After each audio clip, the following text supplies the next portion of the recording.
Gapo ni Luwalhati Bautista. Si Michael Taylor Jr. ay isang 20 taong gulang na folk singer sa isang bar na nagngangalang Freedom Pad.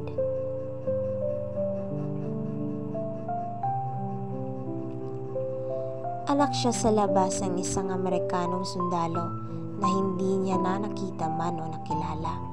Malaki ang galit niya sa mga Amerikano dahil sa ginawa ng kanyang ama na pag-iwan sa kanyang ina at sa kanyang pagiging anak sa labas na ginawang katatawanan ng iba.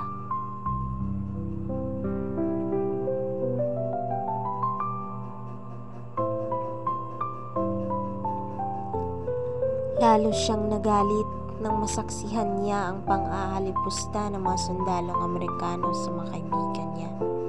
Si Dolores, ang ina niya ang nag-ampon dito at nakasama niya sa paglaki.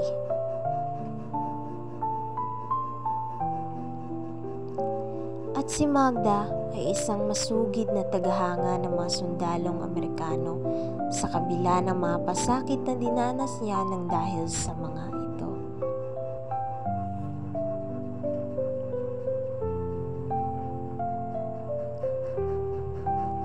Matalik rin na kaibigan ni Michael sina Modesto at Ali. Si Modesto ay isang Pilipinong manggagawa sa base militar. Api-apihan ito sa pinagtatrabahuan niya. Wala siyang kaibigang Amerikano roon maliban kay William Smith. Tinitiis niya na lamang ang kanyang trabaho dahil malaki ang halagang kinikita niya rito. Si Ali naman ay isang baklang masalapi at nagkarelasyon sila ni Modesto. Naging kasintahan niya ang isang Amerikanong sundalo na si Richard Holloway.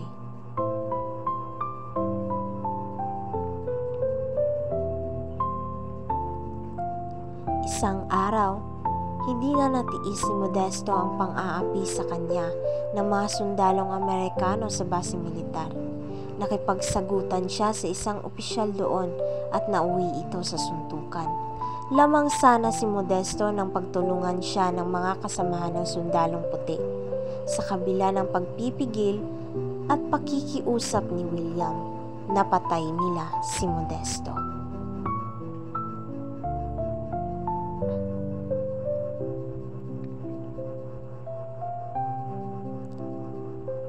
Si Ali naman ay ninakawan nila Richard at Ignacio at binugbog rin. Si Magda ay nagkaroon ng panibagong kasintahang sundalo na nagngangalang Steve Taylor.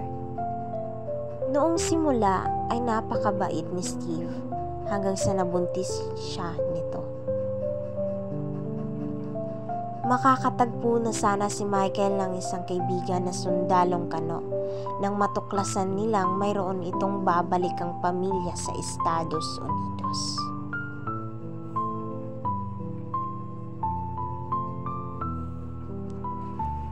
Nanumbalik ang mga alaala niya sa sinapit ng kanyang ina, pati ni na Ali at Modesto sa mga Amerikano. Naulit na naman ang paglilimlang ng mga sundalong Amerikano kay Magda.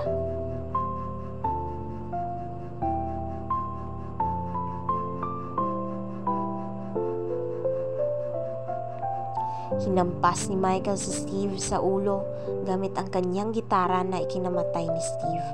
Nakulong si Michael. Sa huling bahagi ng istorya ay dinalaw ni Magda si Michael sa kulungan. Ipinagpaalam niya ang pagpapangalan ng anak niya kay Michael. Ang bata ay magiging si Michael Taylor III. Naghawak ng mahigpit ang kanilang mga kamay sa magkabilang panig ng rehas. At doon, nagtatapos ang kwento.